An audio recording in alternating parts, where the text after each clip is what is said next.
That nursery rhyme.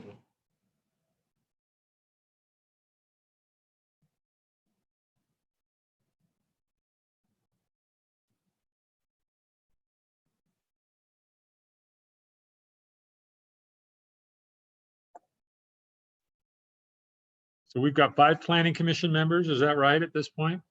Oh, 6, I guess.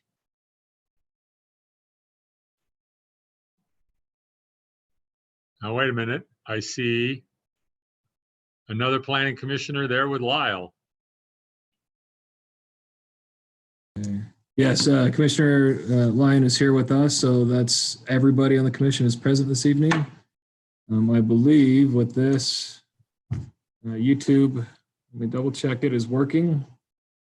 And we should be live and off and running, Mr. Chair, whenever you'd like to start the meeting. Yeah, if it's following me, we're good to go. Okay, we got anybody else coming that you know of, or is this it? Everybody's on who's on the agenda. Yeah, everybody's present, and we've got a few who look like they've been able to log in as far as attendees in the audience. So I think we're all set to go. Okay. Well, welcome to our Planning Commission meeting for May 14th. Still doing the remote meeting style, which is fine. It works. And I think we'll do just fine. We don't have really a lot of heavy duty items on the agenda for tonight. So I think it should go fairly well. So welcome all. Appreciate your being here. And let's begin the meeting. Our first item on the agenda is for the approval of the minutes from our April 23rd meeting. Has everyone had a chance to look over those minutes, and are there any comments or corrections on those? Hearing nothing from anyone, I would be willing to entertain a motion from someone to approve those minutes. I'll make a motion to approve the minutes from April 23rd, Planning Commission meeting. That is by Steve Lyon. Steve. Okay. Is there a second? This is Quan. I'll second that. Quan seconds. Any other discussion on the minutes? We'll just do this as a group. All those in favor say aye. Aye. Anyone opposed? All right, that takes care of the minutes. Our first item of business on the agenda tonight is a conditional use permit for a major home occupation B, landscaping contractor at 112 North 850 West. For HV Lawn Services, Hayden Vance is the applicant. We'll start with staff. Dan? Good afternoon or evening, and Chairman. The first one we got is an applicant for a conditional use for a permit for a major home occupation B. The address is 112 North, 850 West. And what we have here is Hayden is a 21-year-old entrepreneur. Oh, there's his house right there, end of the cul-de-sac. He has a shed in back, garage attached to his house, and he is a 21-year-old entrepreneur starting a lawn care business. He has for his equipment just his personal pickup truck where he'll keep a lawnmower and his trimmer, and his family has an existing shed built. When it's not in the back of his truck going to work, he'll just keep it there, out of mind, out of sight. And he anticipates having no employees, nobody showing up at his house. He will have no signs. And staff recommends approval for the proposed conditional use for major occupation B, lawn care service without need for any additional conditions. Okay. Are there any questions of the staff by any of the members of the commission? Let's go then to the applicant if he's here. Mr. Vance, are you here? If the applicant is present, not recognizing a name, why don't you go ahead and you can click raising your hand. Okay, we thought it might be you. So yeah, it looks like he is here, Mr. Chair. We're just giving him permission now to speak. Okay, And you are now live. Vance, go ahead and address the commission. Can you guys all see me? no, don't see you. I hear you. I'm very sorry. I'm not used to technology. No problem. All right. So yeah, I'm gonna just speak. This summer, I'm doing a lawn care service. And so the company that actually hired me at first, it's the Legacy House on Park Lane in Farmington. And they require that they have a business license. And for that reason, I'm applying for a business license, and everything will be run out there. And in the mornings, I back the truck up towards the fence, and then I load everything from my shed, that everything will be kept there, out and away. And there will be no signs that I have. It's gonna be really simple this first summer. Okay, great. Appreciate that description. Commissioners, anyone have any questions for Mr. Vance?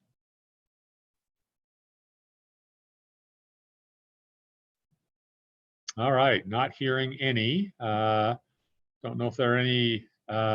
Lyle, anybody else that's looking to make comments, or are we good? If there are, if you'd be interested in raising your hand, anyone who's participating, we'll give you maybe a moment to do so.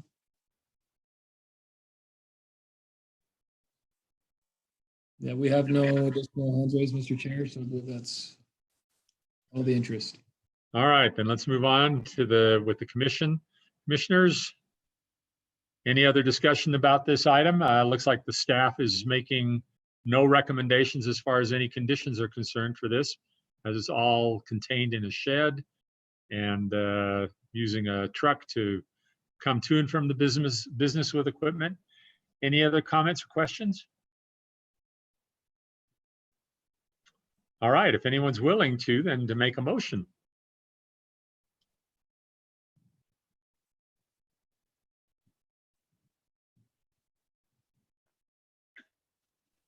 I'll make a motion that we grant a conditional use permit for a major home occupation B for HV lawn services at 112 North, 850 West.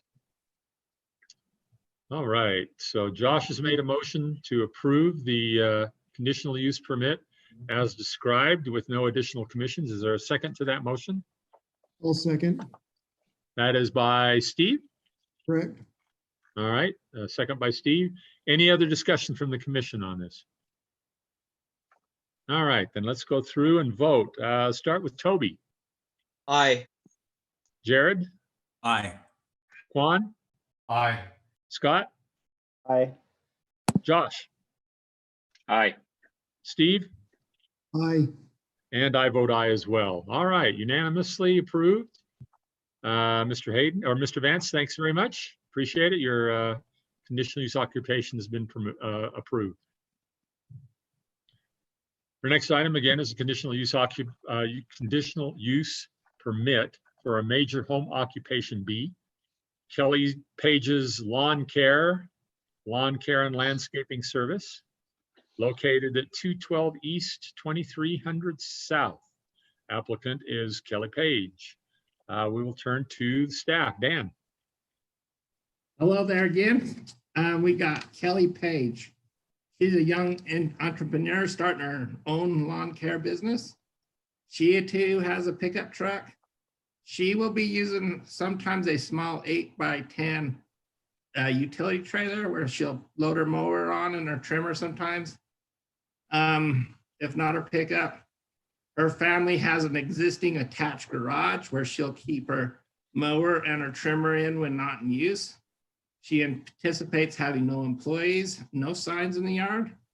And staff recommends approval for the conditional use permit for major home occupation B, lawn care service with no following conditions. She lives All out right. on the east end of town, out right on the border of Farmington there. She lives at 2300 South, and it's west of the freeway down off of Shepherd Lane off that 350 west. So she has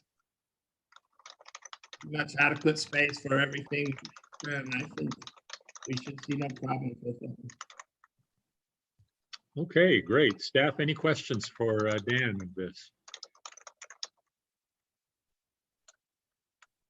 All right, hearing none, let's go to the applicant, Kelly Page, if the applicant is here.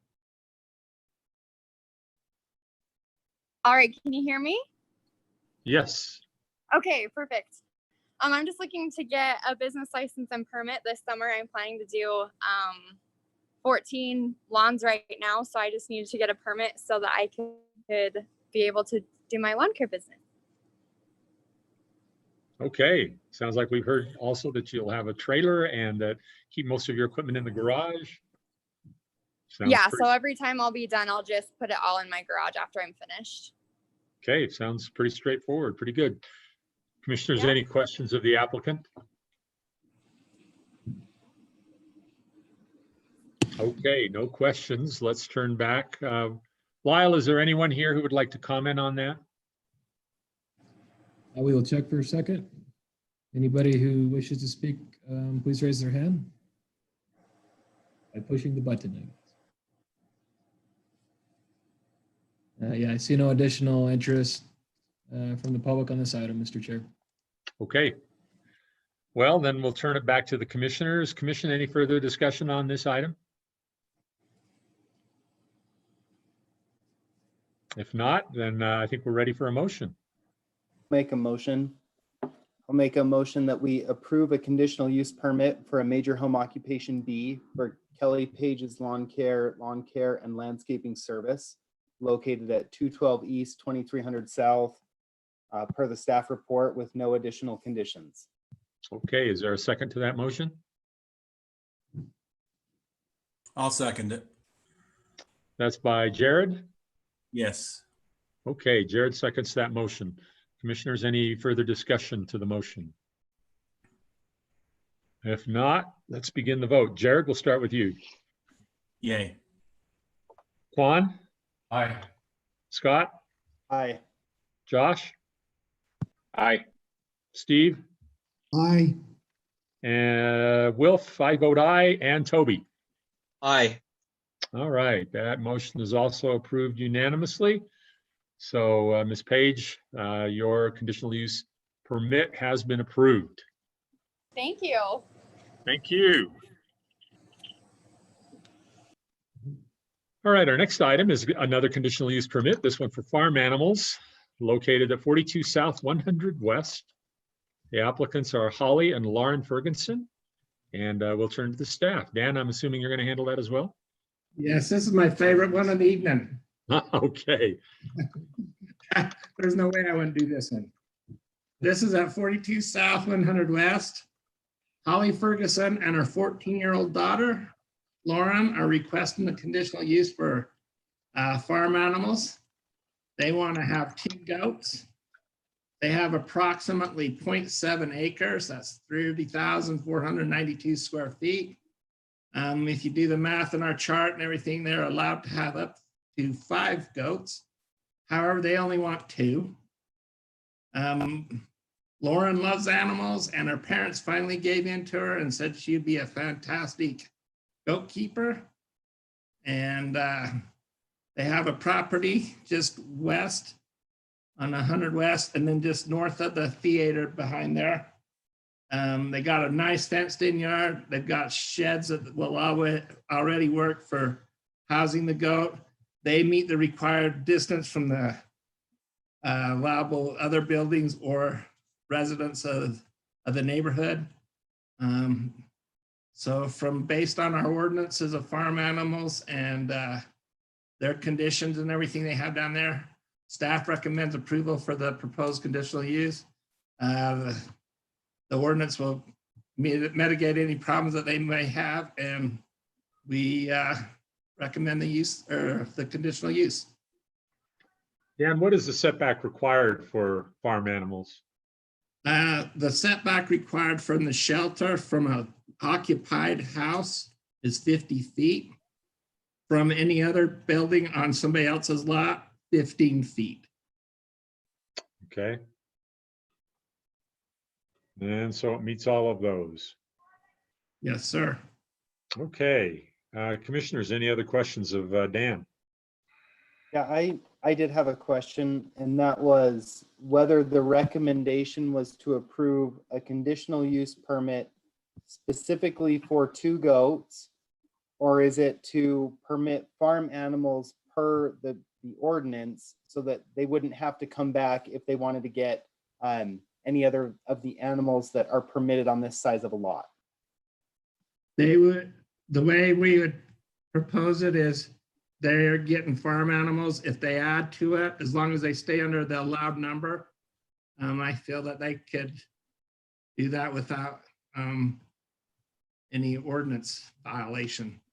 The set standards for the many animals that size for the square footage is set in our ordinance.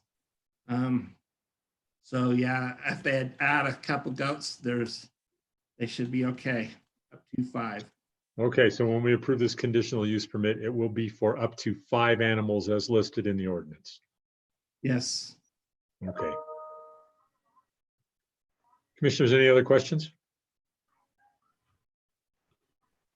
All right, let's go to the applicant then, if the applicant is here.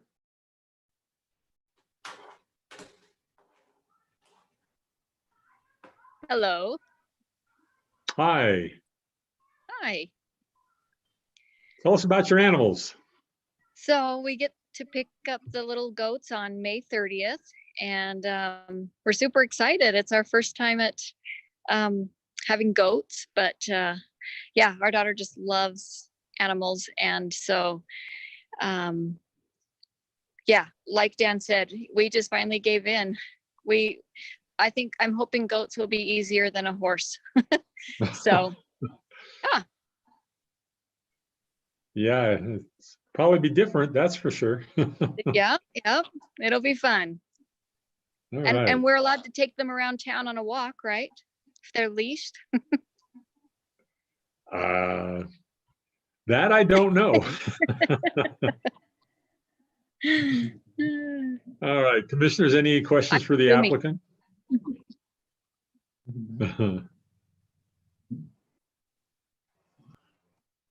No questions? All right. Lyle, do we have anyone here who would like to comment? We will check. So again, anybody who has any comments towards this issue, please raise your hand by clicking the button on your screen. We'll give you just a moment to do so. It looks like there's no interest on this item, Mr. Chair, from others attending the meeting. All right, then let's turn back to the commission. Commissioners, any comments or discussion on this application?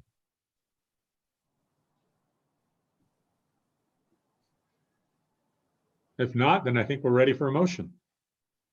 I'll make a motion that we approve the conditional use permit for farm animals at 42 South, 100 West as written by staff. Motion by Steve Lyon to approve the conditional use permit for up to 5 animals at this location as specified in the ordinance, with the indications that all of the requirements are met, including the yard requirements. Is there a second to that motion? Yes, second oh, go ahead, Toby. Who we taking? Scott, should we take you as a second? Sure, either way. Yep, that's All fine. right, Scott Hess is the second there. Then any other discussion to the motion, commissioners? Let's go ahead and vote on this. Quan, let's start with you. Aye. Scott, Aye. Josh, Aye. Steve, Aye. I vote aye. Toby Aye. and Jared. Aye. Okay, unanimously approved. So Ms. Ferguson, looks like you are approved for your conditional use permit for the animals. Great, thank you. You bet. Thank you very much. Mm-hmm. Okay, our next item is a final plat approval for a subdivision that we have seen in the past. and are, I think, pretty familiar with. It's for Deseret Drive PUD and the Old Mill Landing PUD subdivision, located at about 700 South Deseret Drive. This is for the final plat approval. The applicant is Phil Holland, and we will turn first to the staff.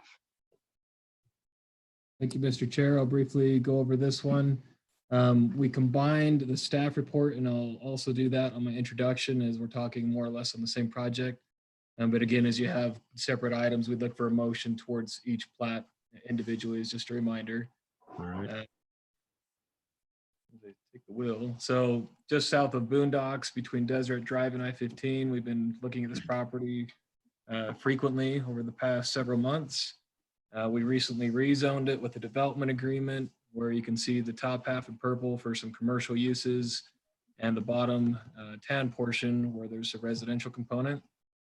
Consistent with that, we've already looked at preliminary plat for the property with 2 large commercial properties for users that the commission has both seen, which are still pursuing completion on those parcels as of now. And then the residential subdivision to the south, single family detached residential subdivision. I think there's 42 lots. It's a little hard for me to see on the screen there, so you'll have to double check me. So the 2 plats we're looking at tonight essentially break up this preliminary plat into kind of 2 portions. So one is for the purpose of conveying property to another. They've got to create the 3 separate lots. But lot 3 down there is the residential subdivision. They break it off first through this plat. And then further, we would record after that another plat where the actual residential subdivision is shown. So with the preliminary plat, the commission and similarly the council had some concerns with the lots being on essentially a dead end on a lollipop type private drive. And so the applicant was asked to go look at the option of bringing out a second access to Deseret Drive. This subdivision plat demonstrates that. And so there are no dead ends on the street. There's the same number of lots. It's consistent with the development agreement. They've provided the large lots to the south up against the existing residential subdivision and the smaller lots around it. There are a couple of open space properties to the far east and up against Deseret Drive, accommodate landscaping areas within the subdivision as well as a detention area. Excuse me, I'm going the wrong direction. So we've reviewed this as staff with the construction details and engineering, existing zoning, development agreement, and find it to be consistent and compliant with those particular items. And we are ready to recommend both the Deseret Drive PUD and the Old Mill Landing PUD subdivision for final plat approval. All the improvements are in place along Deseret Drive, just as a note, at least the curb gutter and asphalt. So these projects, as they develop, and we would do likely the commercial components as those develop, the sidewalk items would be completed with this residential development and at the time of the construction on the commercial properties. So with that, I'd be happy to take any questions, but we'll turn it back to the chair for your discussion. So Lyle, as you've indicated, just want to reaffirm that this meets all of the requirements that were made in the preliminary plat approval. Yes. Okay. Commissioners, any other questions of the staff? Again, just a little reminder, on the final plat level, it's usually pretty much a formality where we're just looking to make sure that all of the requirements that were made earlier at the preliminary plat approval have all been met. Or if they have not, why and what are the circumstances? In this case, it appears that all of the requirements from the preliminary plat have been approved. So any comments or questions of the staff on this? Do you need a motion for separate approvals for each of the subdivisions, or is one fine? My understanding is we're doing separate motions. Is that right, Lyle? I think either could be appropriate as long as it's clear that you're approving both of them. But Okay. we figured a separate motion is just extremely clean cut, so we know what you're considering for each one. Okay. Yeah, so I'd recommend that we do separate motions on each one. Only take us a minute. Any other questions or comments? All right, if Mr. Holland's here, Mr. Holland, not that we need you to say anything, but do you have anything you'd like to add to this if you're here? I'm good. I appreciate the consideration and thanks for looking at it. Okay. Staff or commissioners, any other questions of the applicant? Okay, hearing none. Lyle, is there anyone here that would like to comment on this? And same drill. So any participants in the audience that are interested in speaking to this item, please click on your screen to raise your hand and we'll give you that opportunity. It appears, Mr. Chair, there's no interest on this particular item. Okay. With that, then we'll come back to the commissioners. Commissioners, any other comments or discussion on these two final plats?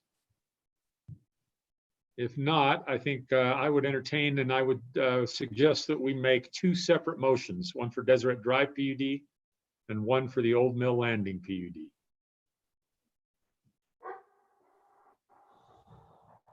All right, I'll make that motion, Chair. So I'd make a motion that we recommend approval of the final plat for Deseret Drive PUD. Applicant Phil Holland, located approximately 700 South Deseret Drive, with the staff recommendation having met all of the requirements of the preliminary and final plat process. All right, Scott's made that motion. Is there a second? I'll second. Steve Lyon has seconded that motion. Any other discussion to the motion? Let's begin the vote then. Scott? Aye. Josh? Aye. Steve? Aye. I vote aye. Toby? Aye. Jared? Aye. And Quan? Aye. All right. Preliminary, or I'm sorry, the final plat for Deseret Drive PUD has been approved. Now we need a motion for the final plat approval for the Old Mill Landing PUD subdivision. Chair, I'd make that motion that we recommend approval of the final plat for Old Mill Landing PUD subdivision for the applicant Phil Holland, located approximately 700 South Deseret Drive, with the recommendation of staff having met all of the preliminary and final plat requirements. All right, motion by Scott. Is there a second? It's Quan. I'll second that. Quan, I think Quan, let's take Quan as a second to that motion. Is there any other discussion by the commission members? Mr. Chair, this is staff. Just a small clarification. I think I heard in the motion a recommendation for approval. And just to clarify, you are the final approving body. So if the motion makers. So it's not a recommendation. Right. Right, good point. Thank you for catching that. So this is a final approval of the plat, all right? And seconded by Quan. All right, any other discussion? If not, let's go ahead and vote. We'll start with Josh. Aye. Steve? Aye. I vote aye. Toby? Aye. Jared? Aye. Quan? Aye. Scott? Aye. Okay, that motion also passes unanimously. So the final plat for the Old Mill Landing PUD subdivision is also approved. Thanks very much, Mr. Holland. Thank you. So it looks like you're approved. Thank you. You bet. Thank you. Next item is another final plat for the Darling Place Phase 1 subdivision located at 37 South Angel Street. Applicants are Steve and Sherry Einfeld. And again, this is a subdivision that we have had before us and talked about as well. Lyle? Thank you, Mr. Chair. So as stated, this is one you'll recognize just off of 200 North and Angel Street, a little bit south on the east end of the road. There you can see the property highlighted in yellow. This was when we did the rezone from the ag zoning to the R114 with the PRUD, which was approved by the council. They were looking at this concept at the time, showing potentially 5 units on a private lane subdivision. The preliminary plat looked very much like that concept with all the survey work. We have the 5 lots again that you can see that's been approved by the council. And what you have before you this evening is the final plat. Mr. Untitled is always informed that he expected to do the first 2 lots closest to Angel, and then the remaining 3 lots would come later, whether he does one big lot or something different, but as many as 3 lots would be looked at later. So we've reviewed the plat itself and found it to be in good shape for lot size, frontage, and other requirements with the zoning that's already in place and approved for this. And have looked over the utility and construction work, and within phase 1, everything's in good order for this subdivision. So staff is recommending that the planning commission approve the final plat for this phase 1. Okay, thanks, Lyle. Any questions of the staff by the commissioners?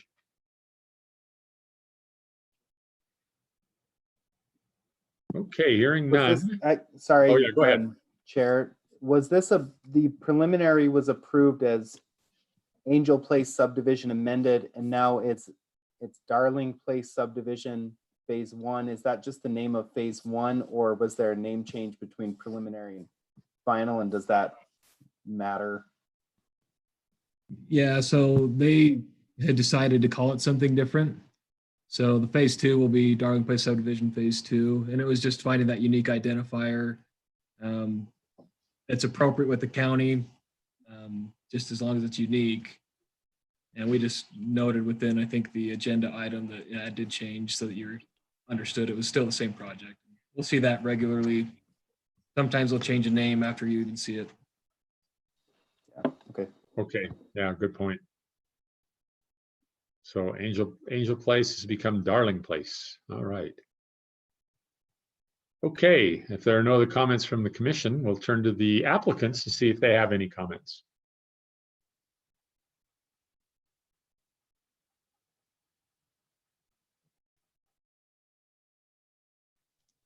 While they here or not? Yeah, Mr. Einfeld is here this evening. I don't know, can you hear me now? Yeah, we can hear you now. Okay. There's no, I don't have any other comments to make other than we just wanted to do the first 2 lots as a phase 1 rather than all of it once. Which still gave us the option to maybe do 1 large lot, or under the council and guidance of the city, they says, why don't we go ahead and just do preliminary as the 5, and then you can break it down into phases, and we can readdress the last 3 lots at a later time. Okay. Commissioners, any questions of the applicant? Okay, hearing none. Lyle, is there anyone here that wishes to comment? Okay, same thing. If you'd like to speak at this time as an attendee in the audience, please click on the raise your hand button on your screen and we'll give that permission. I'll give you just 5 seconds here to do so.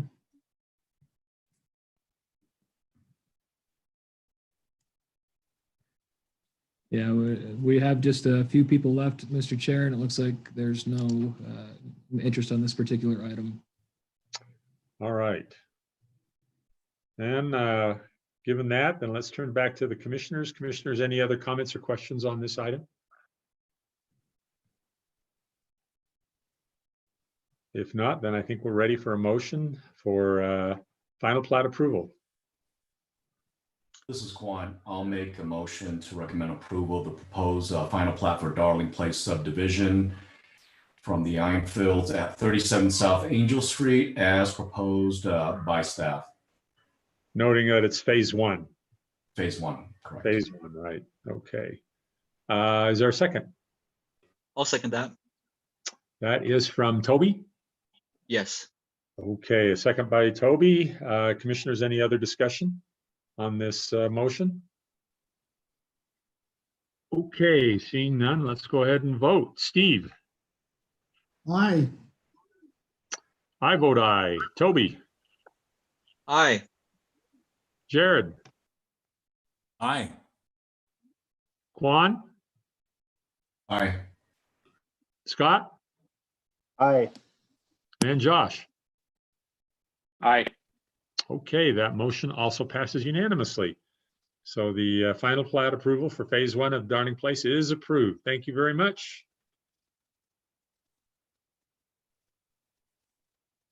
Okay, our next agenda item is a request for a variance from a front yard setback at 2021 West Bonneville Lane for the applicant. The applicant is Mike Bastian.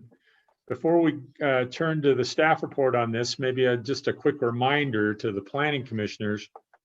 And you maybe have heard this term used before a little bit, but we sometimes wear different hats when we're planning commissioners and we apply different standards or have different ways that we deal with applications. Many of the things that we do are either administrative, which are all of the things we've been doing so far tonight, where we look at the compliance with the requirements of the ordinance. Or sometimes we do recommendations on legislative items, which are making recommendations to the council for policy level type of things like rezones or zoning map amendments, ordinance amendments, and so on. And then every once in a while, we do what are called quasi-judicial kinds of decisions, which is what this is for a request for a variance. And this is usually held to a much higher standard than what we do for most of the other things. In other words, there are specific requirements of our code or ordinance that are to be met, and there are only very specific instances in which those requirements can be eased or varied. Thus the term for variance. And so that's the hat we're going to be wearing under this item, is that much stricter standard, and looking at those standards, whether they can be met in this request.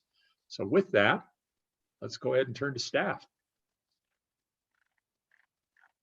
Okay, well said, Mr. Chair. So I won't speak to that process unless there are other questions. I think we've got a lot of knowledge and understanding on the commission regarding that.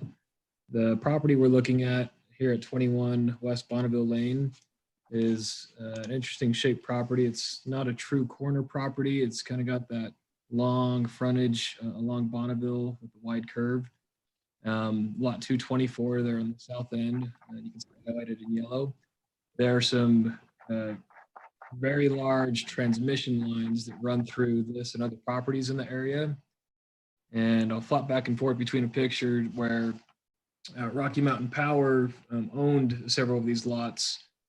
So they were developed. Rocky Mountain Power had an easement put on them. And in this particular case, a home was actually built on this lot originally, and you can see it in the image here, that was too close to the power lines. So it was actually demolished. Rocky Mountain Power bought out the lot, took it out. And as they've owned the lots, they've increased the size of their easement from when they had that originally platted. So this is the original plat. The applicant working with the sale of the property could speak a little bit more, but they've increased the size of that easement. And so it impacts only the lots that were remaining that they owned and controlled, that they were able to increase that. The applicant picked up actually several lots from them. And this one, just based on its shape and configuration, we were able to work within the ordinance to find some buildable area that I felt worked on the others. And for example, the properties to the south, if you can see my mouse moving there, 1, 2, 3 lots. Those will be combined to make a larger lot that can be built on.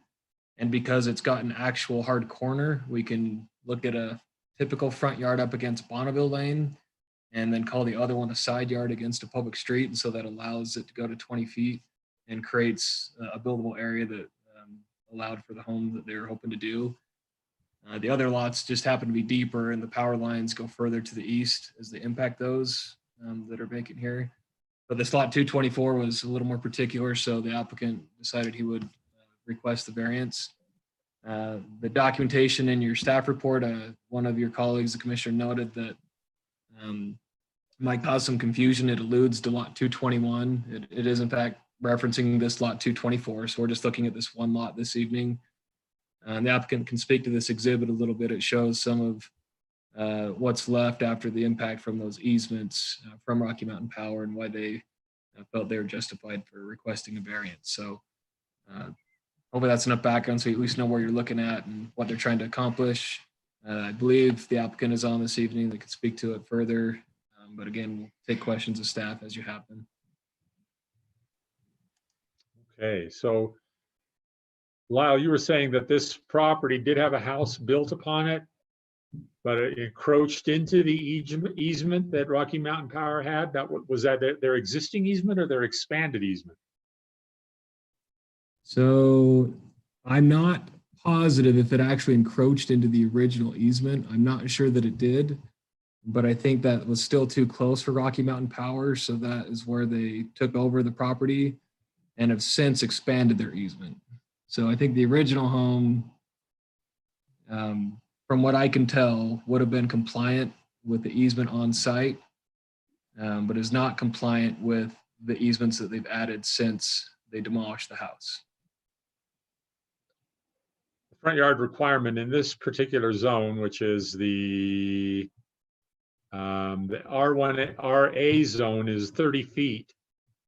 How many of our other zones allow for a 20-foot front yard?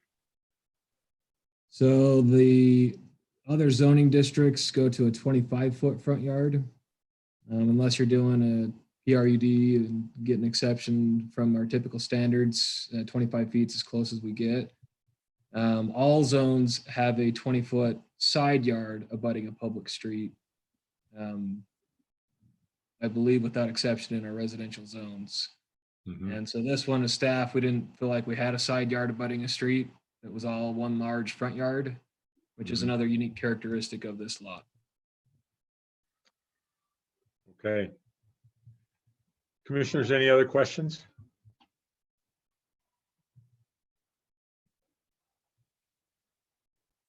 Okay, if there are no other questions, then let us turn to the applicant.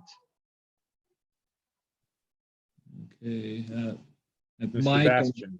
probably you. We're giving you permission to speak. Okay, can you hear me now? Yes. Okay. Hi, guys. I'm Mike Bastian. We just to hit on that just a little bit, we bought these properties from Rocky Mountain Power. There was a house that was built on that, and what happened is Rocky Mountain Power built that a new transmission line, and so that's why they came in and acquired all these properties when they were building that new transmission line, and that's why they had to grow that easement. And so then that house ended up falling within the new easement. So then they had to buy the house and the lot, and they tore the house down. So what we're trying to do is just find a way to make a good building pad that we can build a house that will fit in the area, and not have to do a too much of a smaller house that will fit on what's left with that building pad on that one corner lot. Okay. Commissioners, any questions?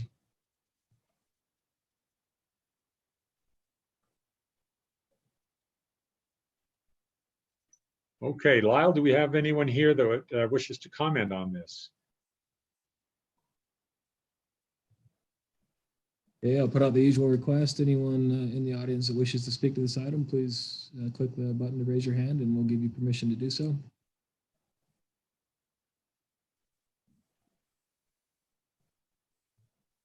I'm not seeing any hands raised, Mr. Chair, so I believe there's no additional comments from the public. Okay.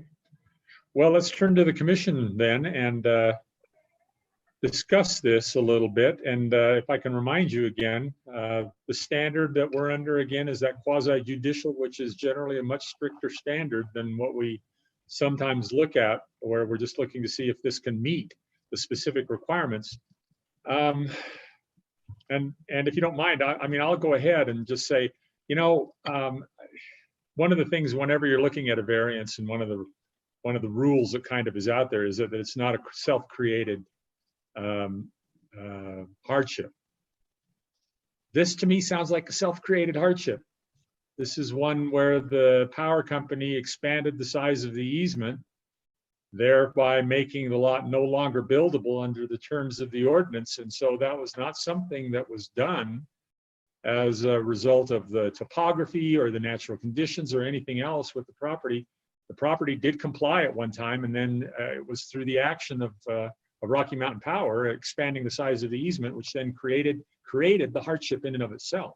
So yeah, my feeling kind of is that this is a self-created hardship and doesn't really meet those requirements for a variance. Now, having said that, it seems to me that there might be another way to deal with this. And Lyle, maybe you've talked about this and looked at this with the applicant, but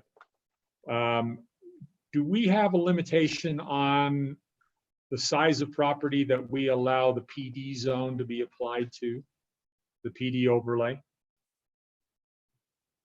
So not necessarily limit to the size of the property, although it should fall within one of a handful of different subdivision types. So the PRUD is applicable to common open space subdivisions, flag lot subdivisions, and private street subdivisions.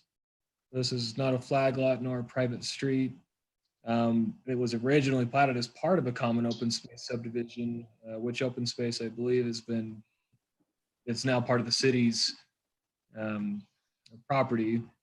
But that may be a way, if we were to call this a PRUD lot and include the original open spaces that were part of that subdivision, it would have to meet those requirements unless an exception is given based on a development agreement or amount of open space and so forth. So perhaps that's a route to go.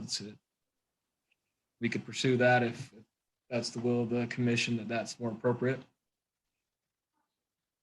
Well, I'm just throwing that out there. So I'm kind of wanting to hear from the other commissioners where you're at on this.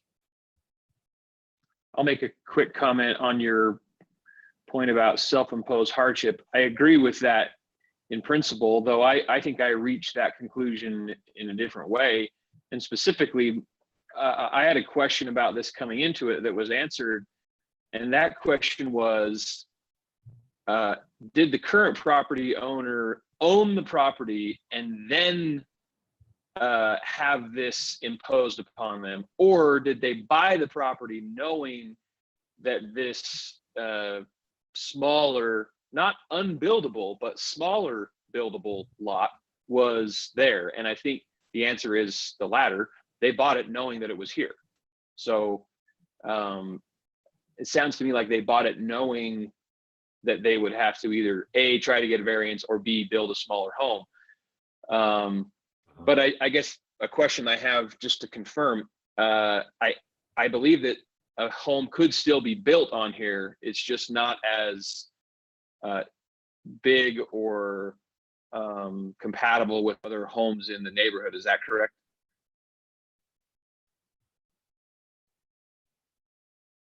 Lyle, is that something you could address? Yeah, I'm unmuting myself, and I think the applicants will be able to speak as well. But yes, I believe that there is still a building envelope that you could put something on. Again, our minimum requirement as a city is essentially a 400 square foot home, a 20 by 20 or larger structure. So if it could do that, we would consider it buildable by our ordinances. And I think they've got at least that. Yeah. And then unmuted? along that point, let me just say along that point, well, I'll say two things, but one is I wish that we had a little better information or diagrams submitted, because the one plan that shows the setbacks is kind of not really connected to visually to the property and specifically the adjacent homes. Because while I can take the applicant's word that a home that's similar to other homes in the neighborhood wouldn't fit on here, I would like to see maybe some examples of what could fit on there. But so that would be the first point. And then the second point, before I won't say anything for a minute, is, and this kind of goes with what Wilf has already said, but these are very difficult decisions. I think all of us generally agree, and I've certainly said before with these variances, I hate to make these decisions because take the quasi-judicial hat off and set it aside, and just the common sense hat says yes, absolutely, let's just do this. It makes perfect common sense to make these exceptions, but we have to wear the quasi judicial hat and we have to apply things pretty narrowly as the variance statute requires of us. Yeah, I agree with Josh. Throughout my experience of doing this kind of stuff over the last 40 years, these are the toughest decisions, because a lot of times you look at it and you go, well, yeah, this makes sense. There's really nothing wrong with doing that. And yet when you look at the charge and you even look at what the language is in the state code, how it has to meet these certain requirements in order to be approved. And then we look at it and say, well, it really doesn't quite meet that requirement. It's awful hard to say, but let's go ahead and approve it anyway. And that's what we oftentimes face with these kinds of variances. So that's a toughie. Any other comments?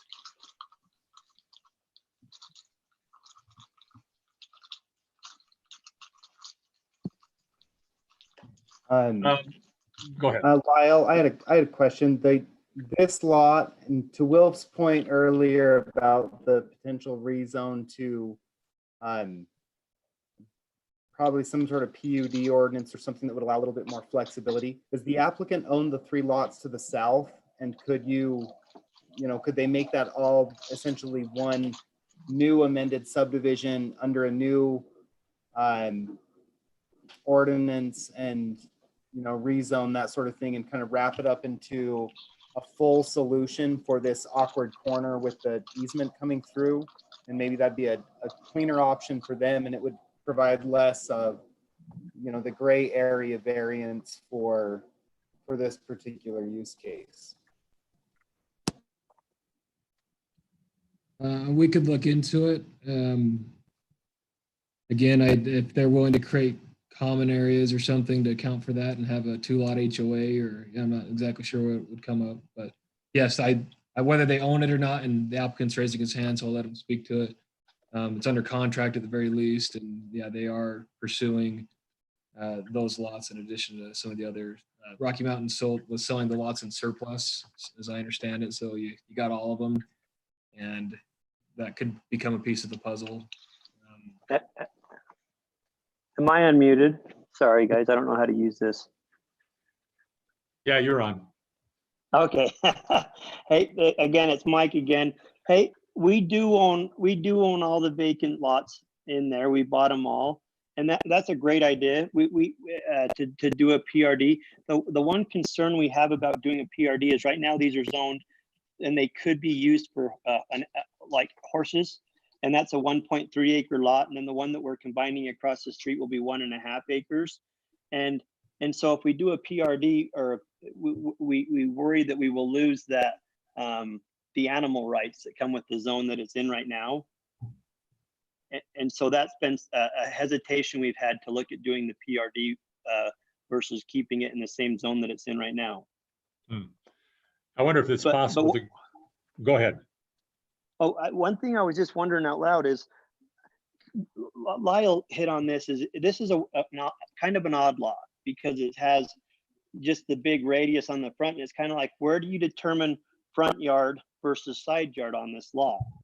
And I'm just wondering if there's a way that if you can see where our easement runs through there, and it crosses how it runs north-south, and on the southmost point of the easement where it crosses onto Bonneville Lane, if there would be a way that we could call that point our front yard, and we'd have to measure back 30 feet from there, and then we could call the ground that's on the west side of that our side yard, and if that could be considered the 20-foot offset for the side yard. I don't know if that we could determine that, yes, this is where we'll allow you to say that's your front yard and this is your side yard, if that'd be something we could look at on this lot. It seems like Lyle. a possibility. Lyle, are you the zoning administrator? Do you carry that title for the city of zoning administrator? Yes, I do. So it would initially be up to you then to make a determination as to how you might define that front and side yard. Yeah, so as we look at it, we see 3 points on this. so it kind of only has 3 yards. You know, and perhaps others disagree. The applicant could appeal that, and then the commission is the appellant body to any decisions we make as staff. Whether formal application or process needs to go with that, seek your direction. But there is a change in bearing on this point of the plat where perhaps that's considered a different yard. And just based on our definitions, it's not clear that that is a side yard or not. And so it would come to an interpretation. I think from staff, we generally would have looked at this as one long curved front yard with a side yard and a backyard, not a second side yard against a public street. But you as the commission essentially could overpower a staff decision, administration as an appeal body to that, if that's a route we Yeah. Yeah, an appeal of an administrative decision is a little bit different than a variance in terms that, you know, the administration or the administrator is making a determination as to what his interpretation of the ordinance is. And if the applicant disagrees, the applicant would appeal that to the appeal body. And you're saying that's us in this case, Lyle? Yeah, so. And then we would look at it and make, okay. And the next step after that would be our administrative law judge if they weren't happy with the commission's decision. Right. But in that case, when we make an interpretation or consider an appeal of an administrative decision, it doesn't have to follow the same requirements as a variance. This is a different beast. It still is a kind of a judicial process, but it doesn't have those same variance kinds of rules in place. So that's one possibility of a direction to go with this. I don't know. I still kind of like the idea of looking at doing this as a PD, you know, and I wonder if, I mean, so much of that area is, and Lyle, I would have, you know, defer to you on this.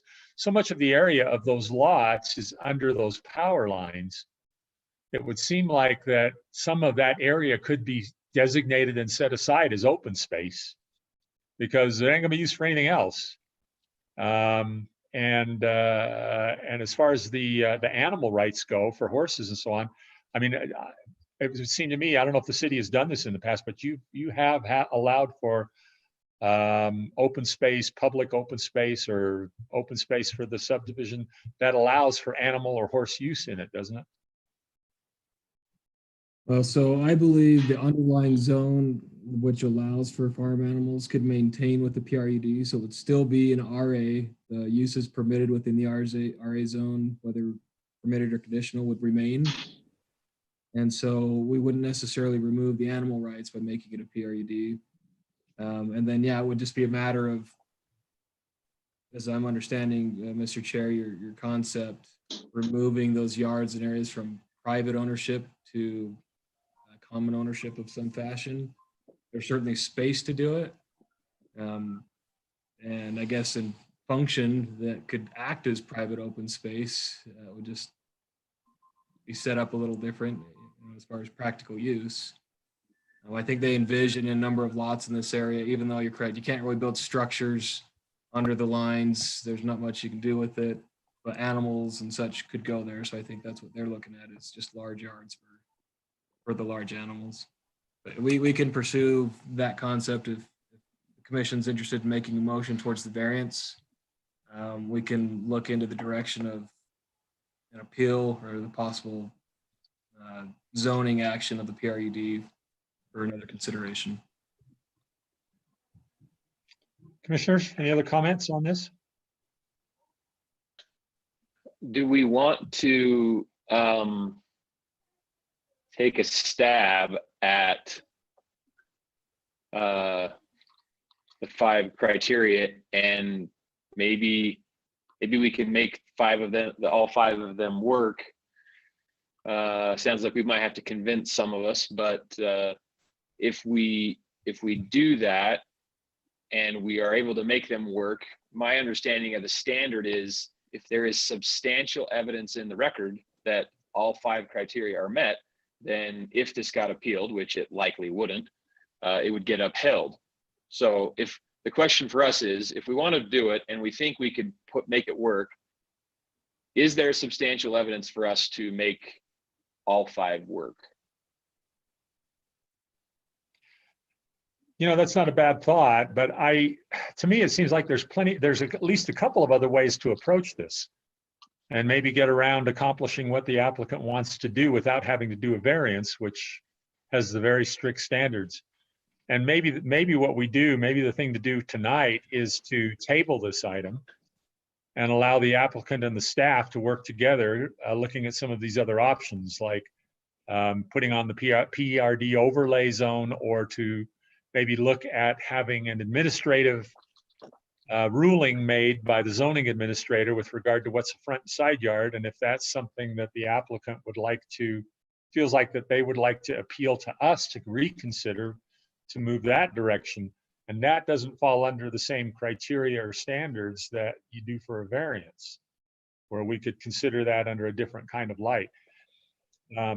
So, you know, that to me seems like a good possibility, is to table this for a couple of weeks and let staff and the applicant kind of work out some different ideas.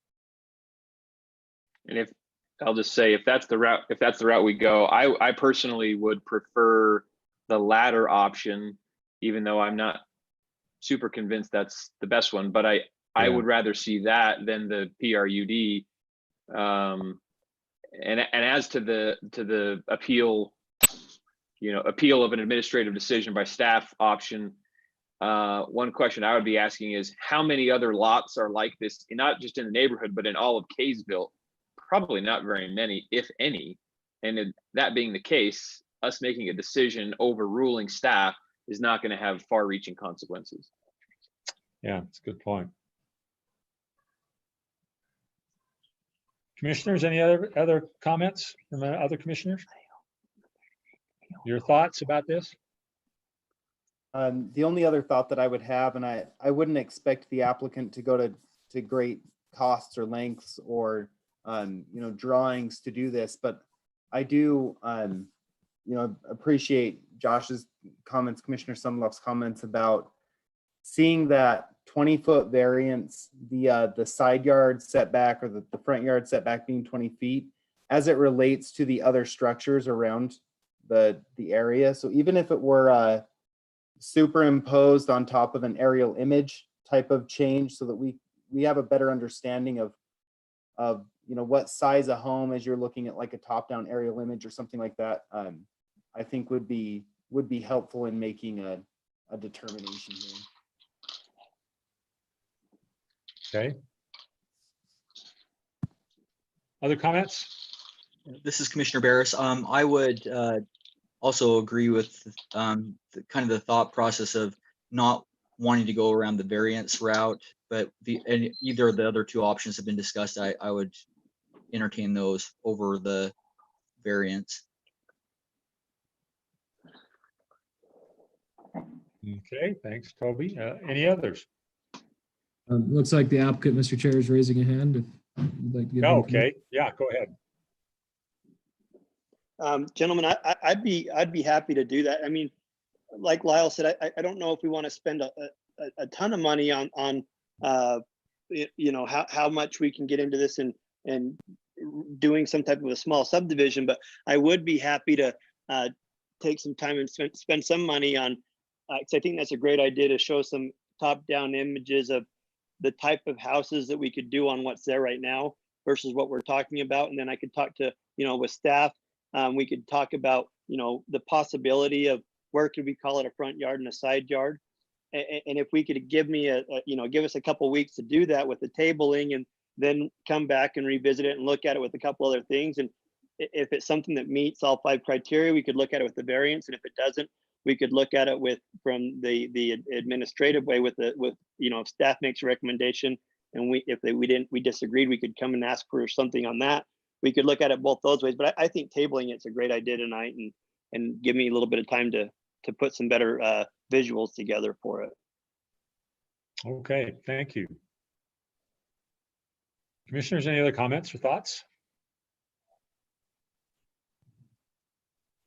Sounds to me like that the applicant is willing to have this tabled and have staff explore with the applicants some potential other options for how to handle this. And we would probably see it back in a couple of weeks and see where they're at, and maybe then we would move forward from there. Any thoughts on taking that approach? Can I make a motion, Chair? Sure, I think we're ready.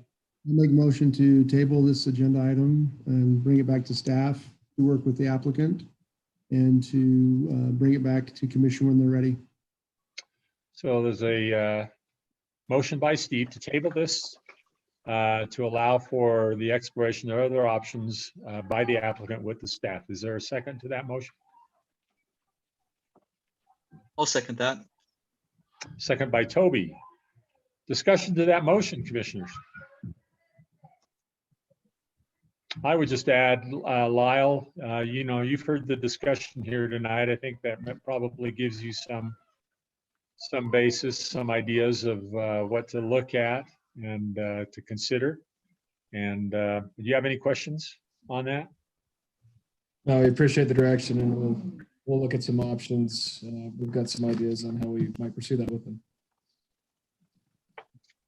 Any other comments, commissioners? Further discussion on the motion? All right, then. I want Oh, to yeah, go thank ahead. the applicant for his flexibility, their flexibility in spending a little bit of time and coming back so that we could do this correctly. So Yeah, absolutely. I agree. Thank Be you, able guys. to acknowledge that. Yeah, thank you. All right, let's go ahead and take a vote. I will start. I vote aye. Toby? Aye. Jared? Aye. Quan? Aye. Scott? aye. Josh? Aye. Steve? Aye. Motion passes unanimously to table this. Thank you all, and thank you to the applicant, Mr. Bastian. We appreciate your willingness to work on this a little bit. Thank you, guys. We appreciate it. Thanks very much. All right, I think that takes us to the end of our business items on the agenda. So now we will go to a call to the public. If there is anyone here that would like to make any comments to the Planning Commission, now's your time. Lyle, are we showing anyone? I do still see a couple participants, so if you are interested in speaking, please raise your hand at this time and we'll give you the ability to do so.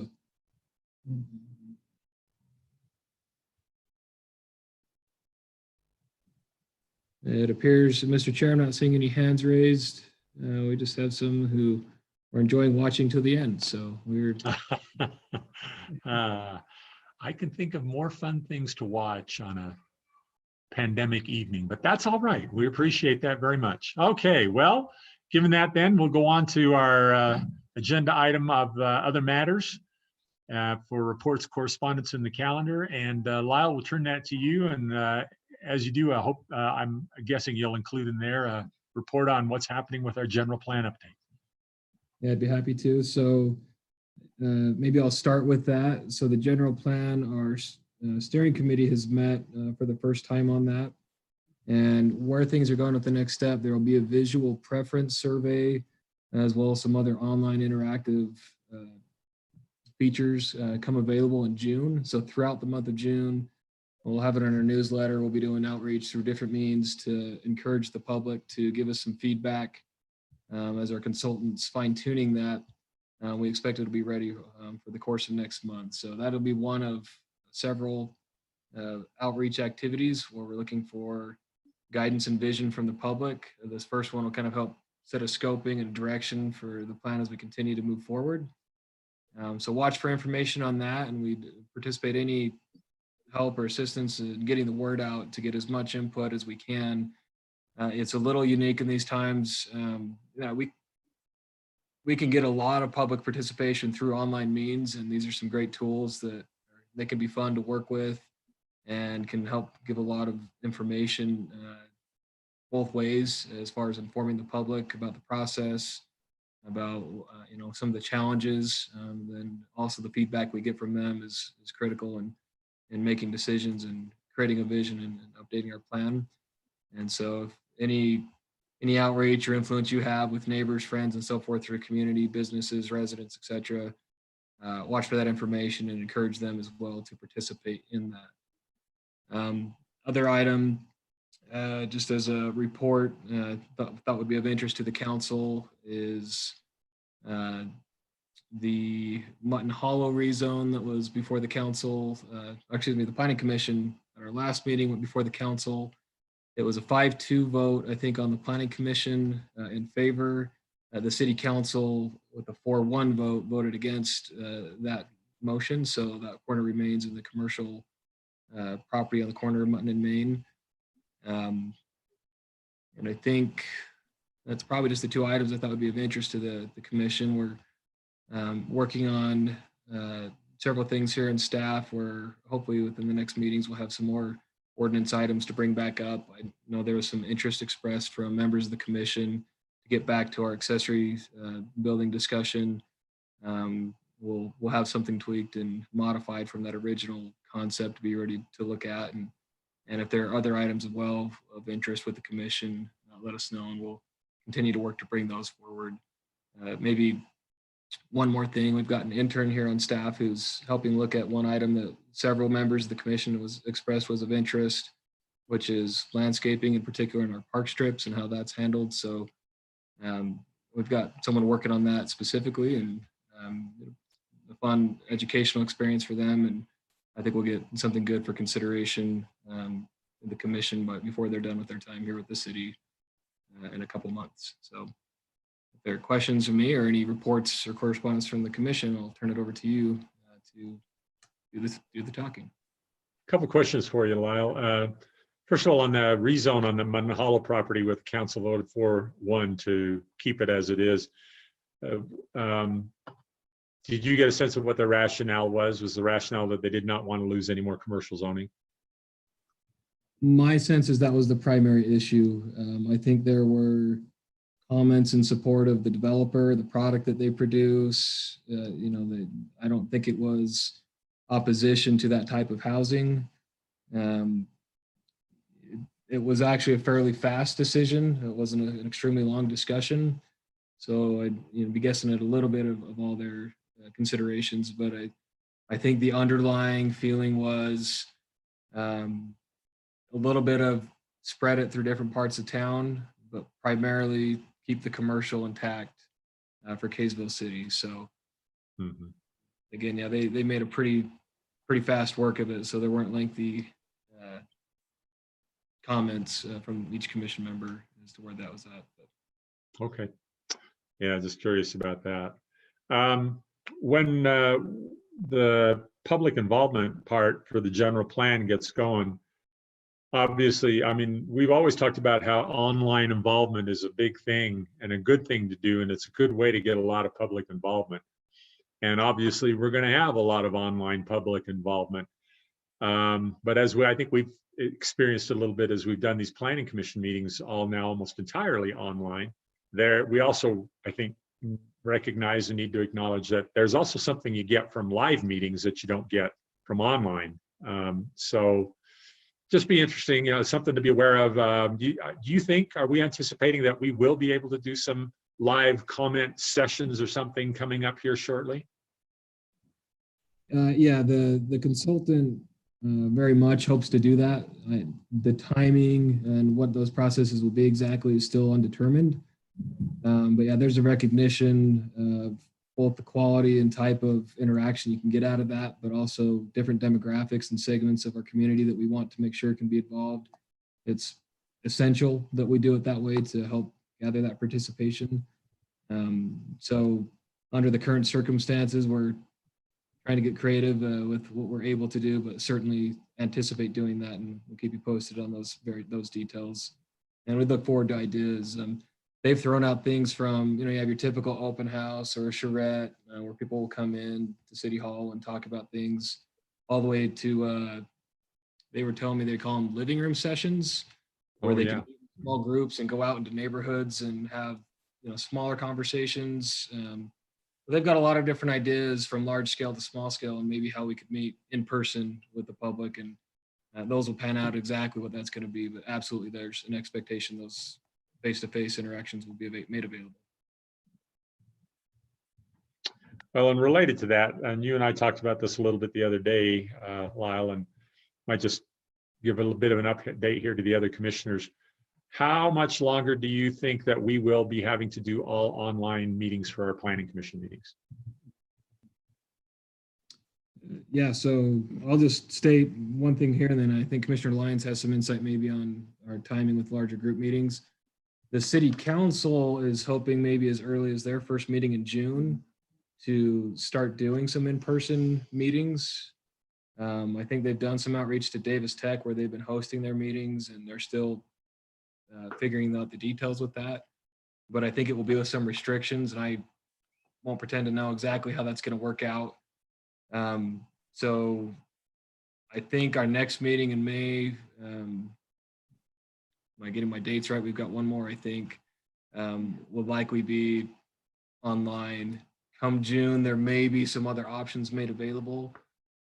We've always had some interesting circumstances with available space with this group, which is why we met with at the fire station. Even Davis Tech couldn't accommodate us. But I suspect other groups probably aren't meeting as they were in the past, which eliminates some conflicts, and we could look to doing that or getting creative on how we meet. So just as an aside, we had I'm on a weekly conference call with the state, and the governor's office has released, as you know, on Friday or Saturday at 12:01, we will go to the yellow, and that means you can meet with 50 or more, and they're anticipating that for 2 weeks. The only counties and areas that restricted were Summit, Wasatch, Grand County, and then also Salt Lake City and West Valley. So the thing that I noticed in that meeting, and they talked about moving forward with that, was simply 50 or more in the meetings. So I think there will be some restrictions. In talking about public meetings and public places opening up, the big concern was about limiting attendance so that you could do some public participation and have public input done more online. So in the one discussion they were talking about with us was, could you do have your commission meet or have your city councils meet and then still have public participation online. So those are some of the things they were talking about, trying to still limit people coming into buildings and doing that. So it was maybe something we want to look at for now, or at least having the presenters, the applicants coming in. But then allowing public comment to come in through the public forum. So those are some of the ideas that are being floated around. So just be aware, they're aware of it. The state's aware that people are starting to open up. They're still very concerned about the mixing, the social mixing. Yeah, okay. Well, sounds like we may be getting to a point where things will change a little bit. So something to look forward to. Other commissioners, any other questions or comments that you have to make?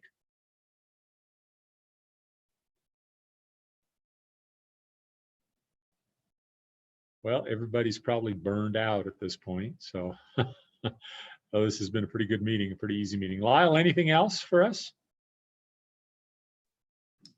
Just thank you for your good work as a planning commission, and appreciate the time you put into this during meetings, but also leading up to study the materials. So otherwise, I think that's all we've got from staff for you. Okay. Well, with that, then I would entertain a motion for adjournment. I'll make a motion to adjourn. Motion to adjourn. Is there any discussion? And with no discussion and no objection, we will stand adjourned until our next meeting. We will see you all in this forum again online in 2 weeks, May 28th. Thanks very much, all. Appreciate it. Thanks. Talk to you soon. See you guys.